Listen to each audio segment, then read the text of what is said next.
Letter 17. To the Honourable Daines Barrington. Ringmer, near Lewes, December 9th, 1773. Dear Sir, I received your last favour just as I was setting out for this place, and am pleased to find that my monography met with your approbation. My remarks are the result of many years' observation, and are, I trust, true on the whole, though I do not pretend to say that they are perfectly void of mistake, or that a more nice observer ought not make many additions, since subjects of this kind are inexhaustible.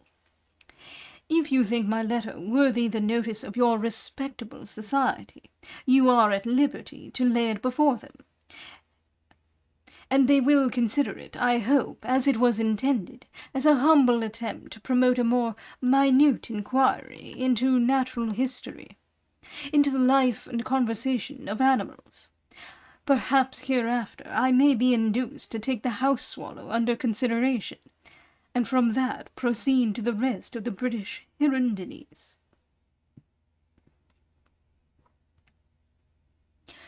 Though I have now travelled the Sussex Downs upwards of 30 years, yet I still investigate that chain of majestic mountains with fresh admiration year by year, and think I see new beauties every time I traverse it. This range, which runs from Chichester eastward as far as Eastbourne, is about 60 miles in length, and is called the South Downs, properly speaking, only around Lewes. As you pass along, you command a noble view of the Wild or Weald on one hand, and the broad downs and sea on the other. Mr. Ray used to visit a family just at the foot of these hills, and was so ravished with the prospect from Plumpton Plain near Lewes that he mentions those scopes in his Wisdom of God in the Works of the Creation with the utmost satisfaction, and thinks them equal to anything he had seen in the finest parts of Europe. Footnote. Mr. Courthope of Danny. End footnote. For my own part, I think there is somewhat peculiarly sweet and amusing in the shapely figured aspect of chalk hills in preference to those of stone, which are rugged, broken, abrupt, and shapeless. Perhaps I may be singular in my opinion, and not so happy as to convey to you the same idea. But I never contemplate these mountains without thinking I perceive somewhat analogous to growth in their gentle swellings and smooth fungus-like protuberances, their fluted sides and regular hollows and slopes that carry at once the air of vegetative dilation and expansion. Or was there ever a time when these immense masses of calcareous matter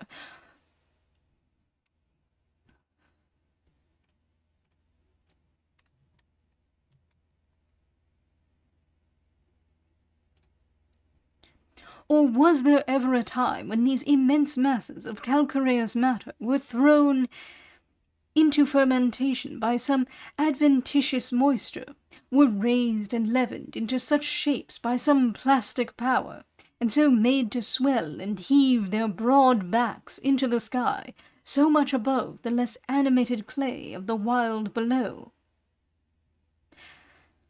By what I can guess from the admeasurements of the hills that have been taken round my house, I should suppose that these hills surmount the wilds at an average at about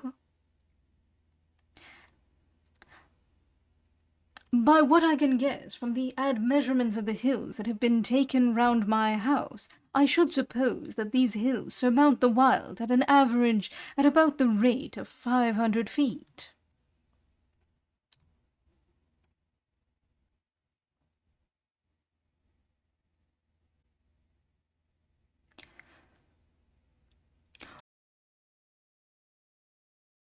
One thing is very remarkable as to the sheep. From the westward till you get to the river Ardour, all the flocks have horns, and smooth white faces, and white legs, and a hornless sheep is rarely to be seen. But as soon as you pass the river eastward, and mount Beating Hill, all the flocks at once become hornless, or as they call them, pole sheep, and have moreover black faces with a white tuft of wool on their foreheads, and speckled and spotted legs, so that you would think that the flocks of Laban were pasturing on one side of the stream, and the variegated breed of his son-in-law Jacob were cantoned along on the other. And this diversity holds good respectively on each side, from the valley of Bramber and Beating to the eastward, and westward all the whole length of the downs. If you talk with the shepherds on this subject, they tell you that the case has been so from time immemorial, and smile at your simplicity if you ask them whether the situation of these two different breeds might not be reversed. However, an intelligent friend of mine near Chichester is determined to try the experiment, and has this autumn, at the hazard of being laughed at, introduced a parcel of black-faced hornless rams among his horned western ewes. The black-faced pole sheep have the shortest legs and the finest wool.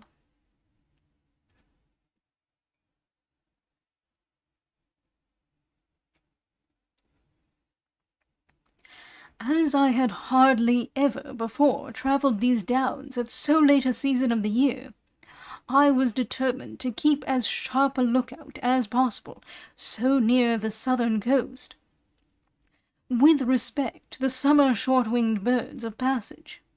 We make great inquiries concerning the withdrawing of the swallow kind, without examining enough into the causes why this tribe is never to be seen in winter. For, entre nous, the disappearance of the latter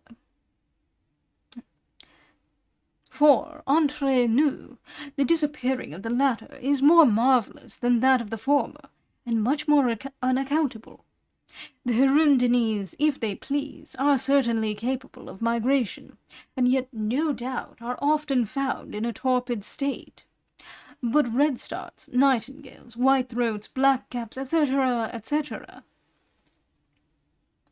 are very ill provided for long flights, have never been once found, as I ever heard of, in a torpid state, and yet can never be supposed, in such troops, from year to year, to dodge and elude the eyes of the curious and inquisitive, which from day to day discern the other small birds that are known to abide our winters.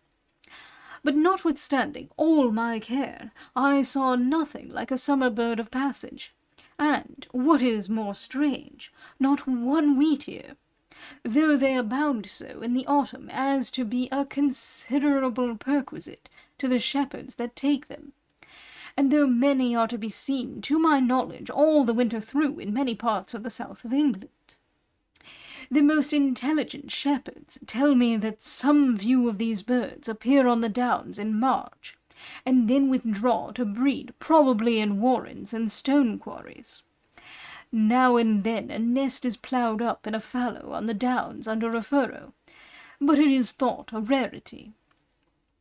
At the time of wheat harvest they begin to be taken in great numbers, are sent for sale in vast quantities to Brighthelmstone and Tunbridge, and appear at the tables of all the gentry that entertain with any degree of elegance. About Michaelmas they retire, and are seen no more till March. Though these birds are, when in season, in great plenty on the South Downs round Lewes, yet at Eastbourne, which is the eastern extremity of those downs, they abound much more. One thing is very remarkable, that though in the height of the season so many hundreds of dozens are taken, yet they never are seen to flock, and it is a rare thing to see more than 3 or 4 at a time, so that there must be a perpetual flitting and constant progressive succession. It does not appear that any wheatears are taken to the westward of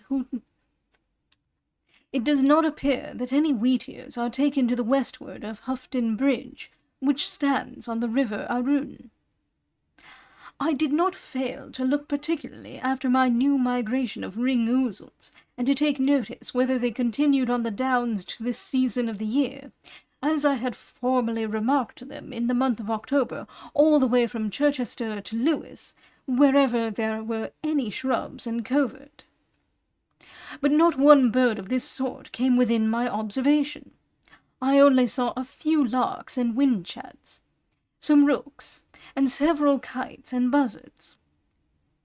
About midsummer a flight of crossbills comes to the pine groves about this house, but never makes any long stay. The old tortoise that I have mentioned in a former letter still continues in this garden, and retired underground about the 20th of November, and came out again for one day on the 30th. It lies now buried in a wet, swampy border under a wall facing to the south, and is enveloped at present in mud and mire. Here is a large rookery round this house, the inhabitants of which seem to get their livelihood very easily, for they spend the greatest part of the day on their nest trees when the weather is mild. These rooks retire every evening all the winter from this rookery, where they only call by the way, as they are going to roost in deep woods. At the dawn of day they always revisit their nest trees, and are preceded a few minutes by a flight of daws, that act, as it were, as their harbingers. I am, etc.,